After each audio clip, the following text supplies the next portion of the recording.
On December 18, 1944, at 7:32 a.m., Staff Sergeant Robert Chen positioned himself behind a 57mm anti-tank gun in frozen Belgian mud, 3 miles outside Bastogne.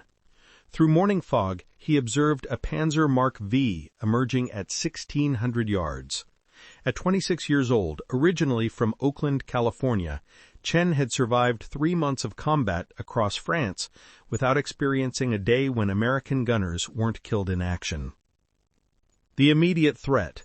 The Panzer advanced at 8 miles per hour, its gray hull contrasting against white snow, black exhaust trailing from the engine deck. Chen could hear the diesel rumble even at this distance, a deep mechanical growl that created vibrations in his chest. As the fog lifted, conditions became unfavorable for concealment, but optimal for optics. Chen examined the target through an improvised telescopic sight mounted on his gun's left side. The assembly appeared rudimentary. Electrical tape held the main housing together, wire wrapped around the mounting bracket, and metal pieces had been scavenged from ammunition crates and a destroyed German half-track. The entire construction resembled something assembled in a garage. However, it provided 4 times magnification, 4 times better than iron sights, 4 times better than estimation. Through the scope, the Panzer resolved with clarity. Chen could distinguish the commander's head in the cupola, identify the muzzle brake on the 75mm gun, and count the road wheels, 6 per side. His loader, Private James Murphy, age 20, from Chicago, had been with this crew for only 2 days. The previous loader had been killed 48 hours earlier when a Panther tank advanced to 350 yards before they could neutralize it. Murphy observed the Panzer, glanced at Chen, then at the scope constructed from salvaged materials. He noted the distance was 1,600 yards, now 1,400 yards, with the target still advancing. Chen acknowledged the movement. Standard doctrine specified waiting until 400 yards. Maximum effective range with iron sights was 600 yards. Beyond that distance, gunners were estimating, guessing, and hoping. German tanks, however, did not wait. They engaged from 1,000 yards, 1,500 yards, and sometimes farther. Their optics provided first-shot advantage, enabling them to eliminate American positions before American gunners could see targets clearly enough to return effective fire. Chen had witnessed the scenario 11 times in 3 months, 11 American anti-tank crews destroyed because they followed doctrine, adhered to regulations, waited for close range, and consequently died. The Panzer had advanced to 1,300 yards and continued moving forward. The commander continued scanning. Chen calculated timing. A tank moving at 8 miles per hour would reach 1,000 yards in approximately 4 minutes, and 800 yards in 7 minutes.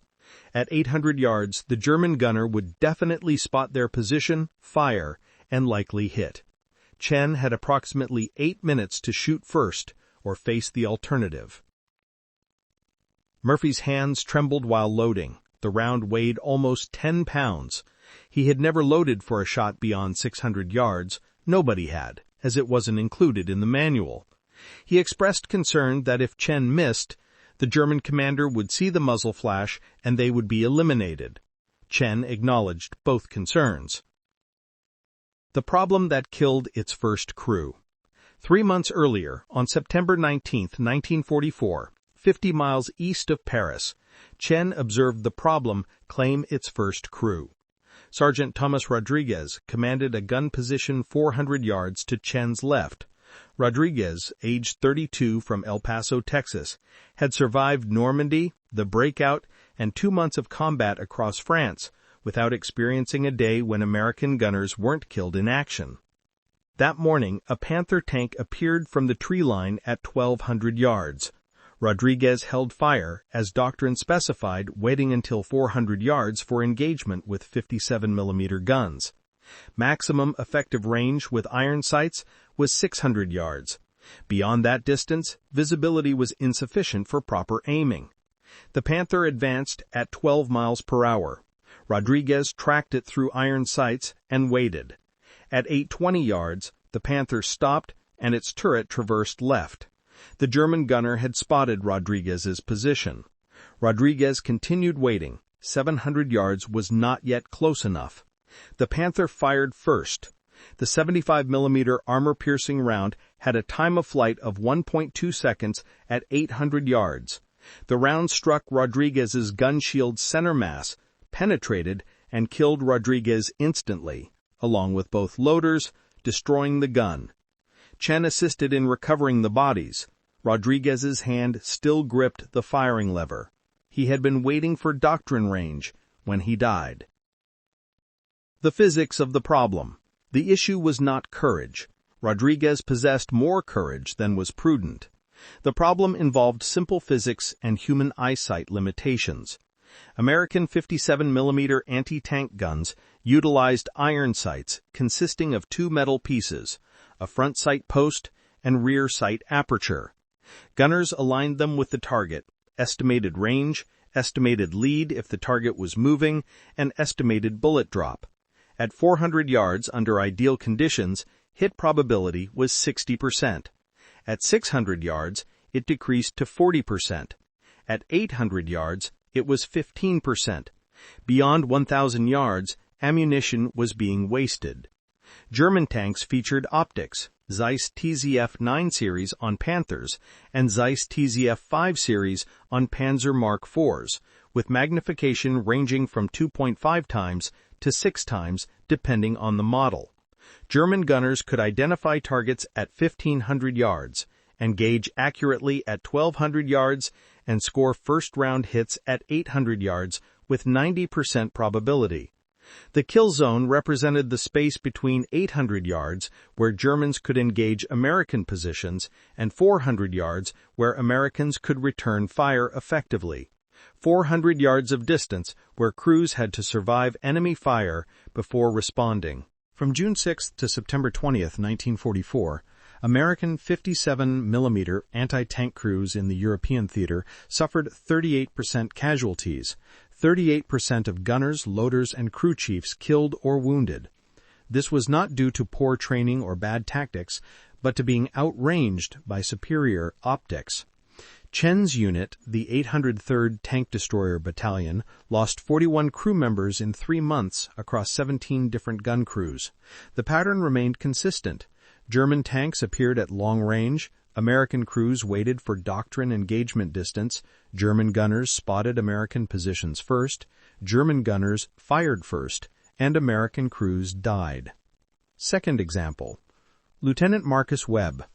On September 28, 1944, outside Nancy, France, Lieutenant Marcus Webb commanded 3 gun positions covering an approach to a bridge. Webb, aged 27 and a West Point graduate, was an experienced officer who understood doctrine thoroughly and had written training manuals on anti-tank tactics. That afternoon, 2 Panzer Mark IVs advanced toward the bridge. Webb's guns held fire until 500 yards, textbook range. All 3 guns fired simultaneously, launching 6 rounds.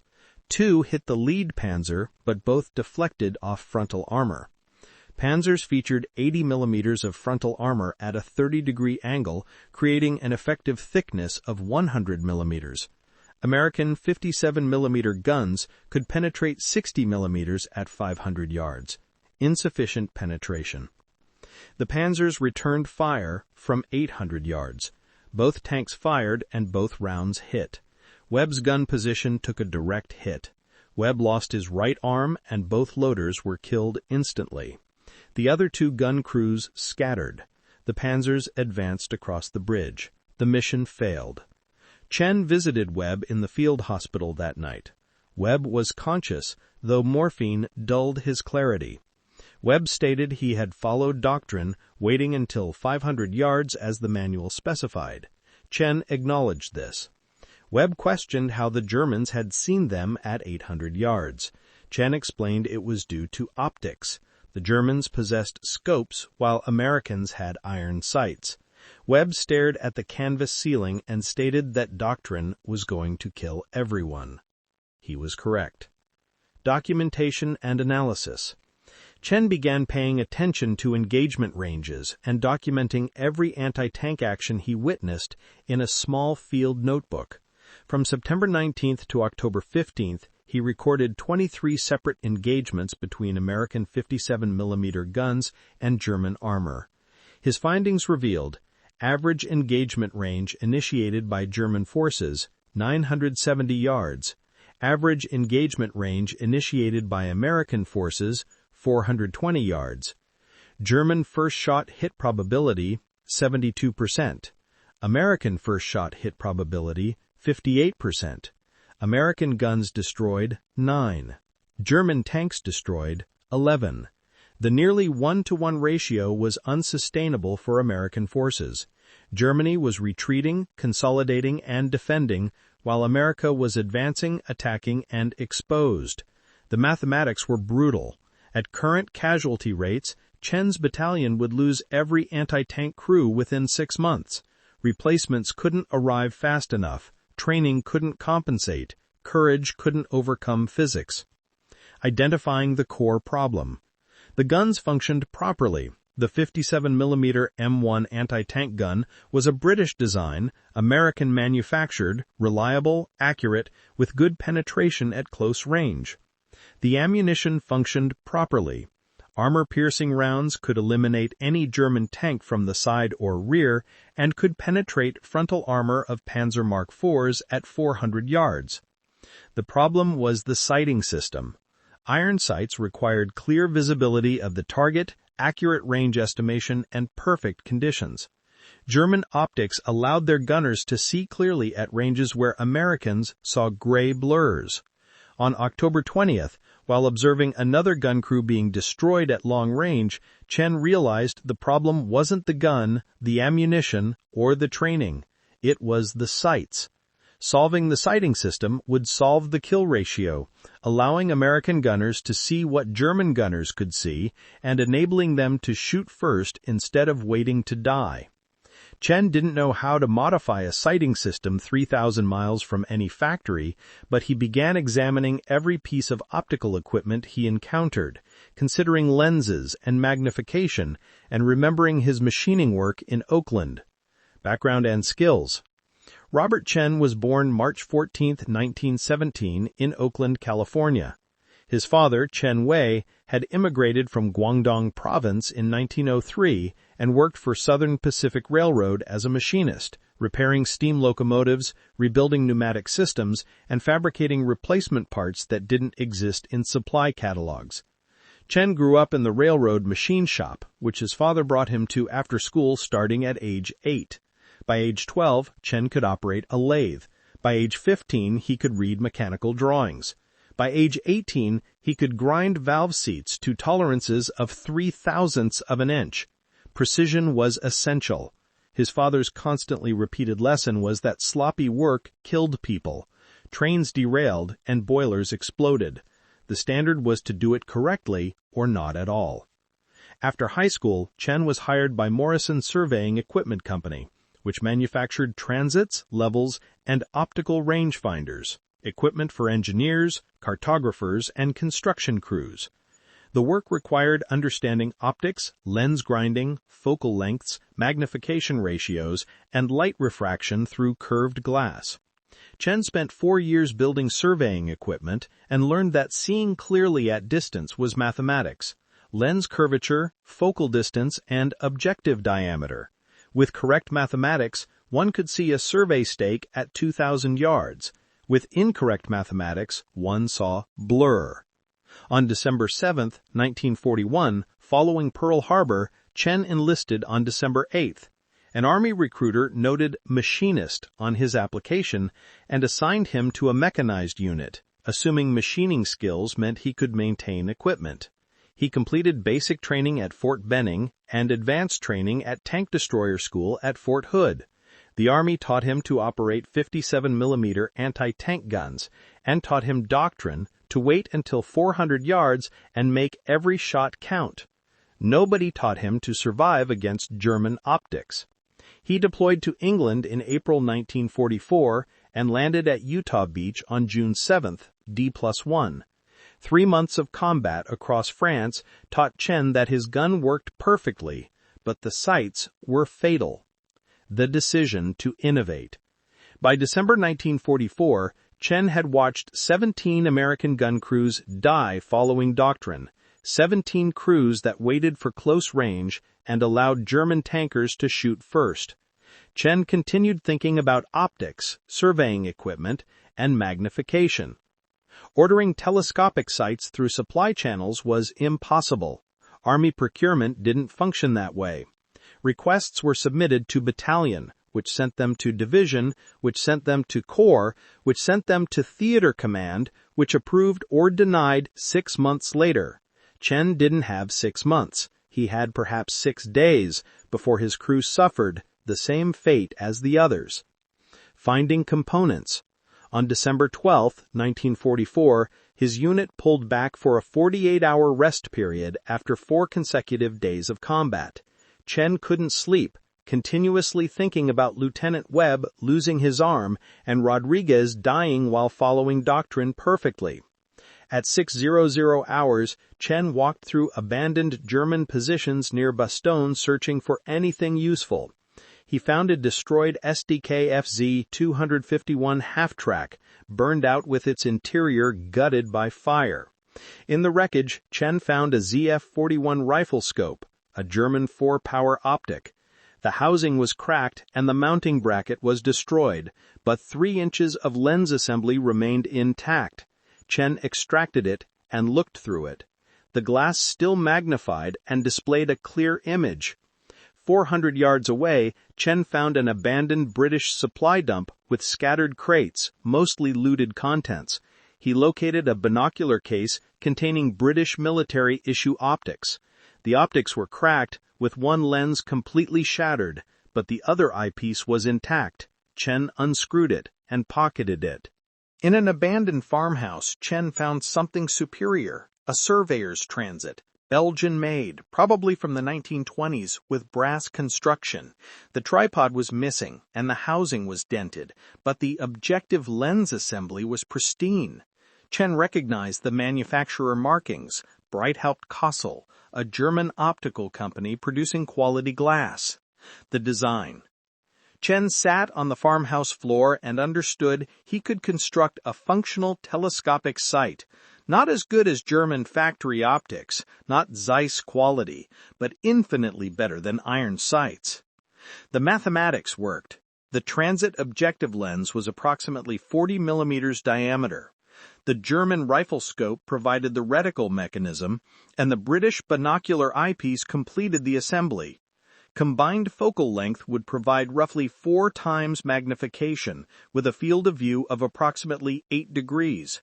Not excellent, but adequate. Range finding was solvable. Chen could etch ranging marks on the reticle, pace-off distances, calculate bullet drop at specific ranges, and mark the reticle to compensate. Mounting the scope to his 57mm gun would require fabrication, metal brackets, and alignment mechanisms. Chen had built precision equipment for 4 years and possessed tools, skills, and steady hands. Chen was certain the scope would function. However, building it violated regulations. Unauthorized modification of weapon systems constituted a court-martial offense, possibly resulting in dishonorable discharge and definitely ending his military career. Chen thought about Rodriguez, Webb, 17 destroyed gun crews, and regulations that were killing American gunners at a 38% casualty rate. He thought about Murphy, his 20-year-old loader from Chicago, who had been with the crew for 2 days.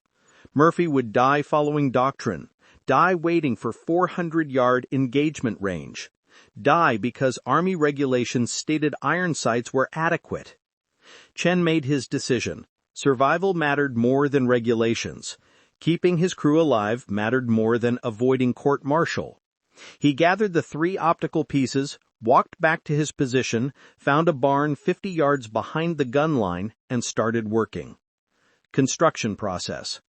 On December 12, 1944, at 1300 hours, Chen worked alone in a frozen barn 200 yards behind the gun line. The temperature was 22 degrees Fahrenheit with wind whistling through gaps in the wooden walls. His tools consisted of one screwdriver from his maintenance kit, one metal file, electrical tape from ammunition supplies, and wire from empty ammunition crates. Not precision instruments or machine shop equipment, just what a soldier could carry. First step, disassemble the Belgian surveyor's transit and extract the objective lens assembly. The transit was brass with 60-year-old construction. The lens housing was threaded into the main body with fine pitch threads. Chen needed to separate the lens from housing without cracking the glass. He worked carefully as brass was soft and file marks would ruin threading. He wrapped the housing in cloth torn from his undershirt to protect the finish, used the screwdriver as a lever, and applied gradual pressure. After 15 minutes of careful work, the housing threads loosened. Chen unscrewed the lens assembly, a 42mm diameter objective lens made of crown glass with slight yellowing from age, but optically sound. After 20 minutes, his hands were numb from the December cold in Belgium. Chen stopped working, lit a candle from supplies, and held his hands over the flame. Feeling returned painfully, but he continued working. Second step. Extract the reticle mechanism from the German ZF-41 rifle scope. The scope housing was cracked from impact damage. Chen needed the internal reticle, the graduated marks etched into glass that would become his ranging reference. He filed through the aluminum housing carefully to avoid damaging internal components. The file blade was dull and progress was slow, with metal shavings falling on the barn floor. After 25 minutes of filing, the housing split open, revealing the reticle assembly, German engineering with precision-etched glass and milliradian graduations. Chen extracted the reticle and examined the markings. The German reticle was calibrated for rifle trajectory. Chen needed to recalculate for 57mm gun ballistics. Muzzle velocity was 2,800 feet per second. At 800 yards, round drops 42 inches. At 1,000 yards, 68 inches. At 1,200 yards, 103 inches. Chen pulled out his field notebook, drew trajectory calculations, converted drop measurements to milliradian angles, and marked where each range increment would appear in the scope view. Third step, mount the British binocular eyepiece. The eyepiece diameter was 30 millimeters, while the German reticle housing was 28 millimeters.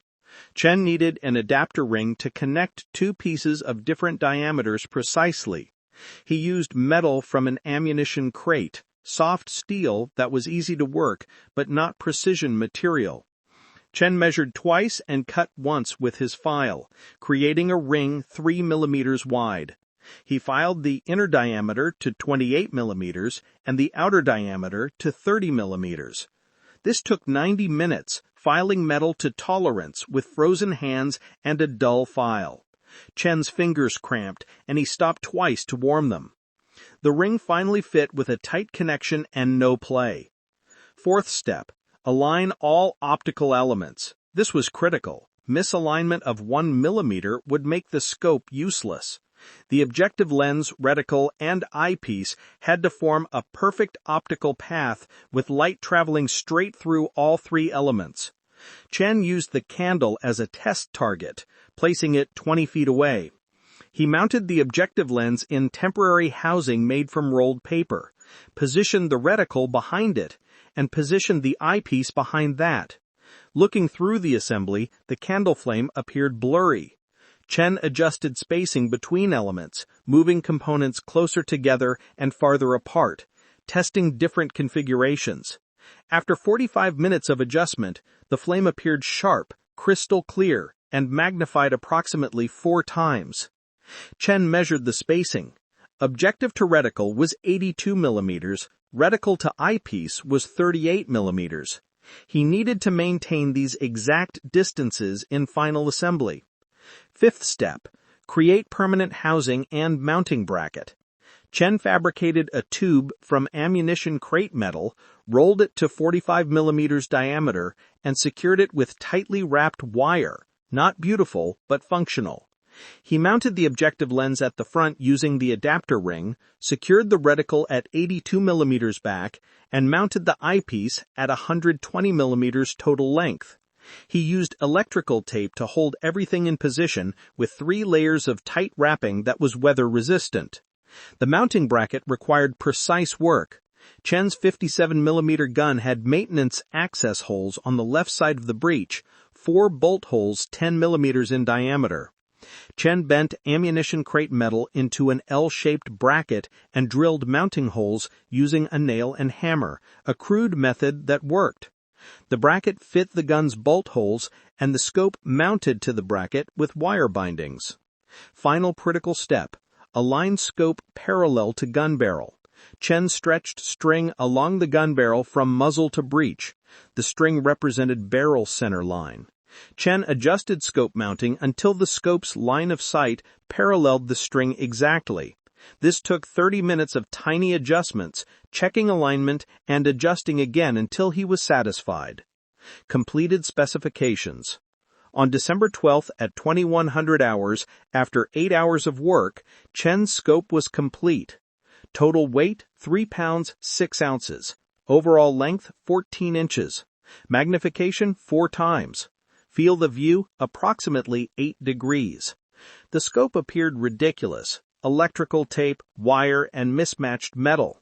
However, Chen looked through it at the barn wall 40 feet away and could see individual wood grain patterns and read chalk markings left by previous occupants.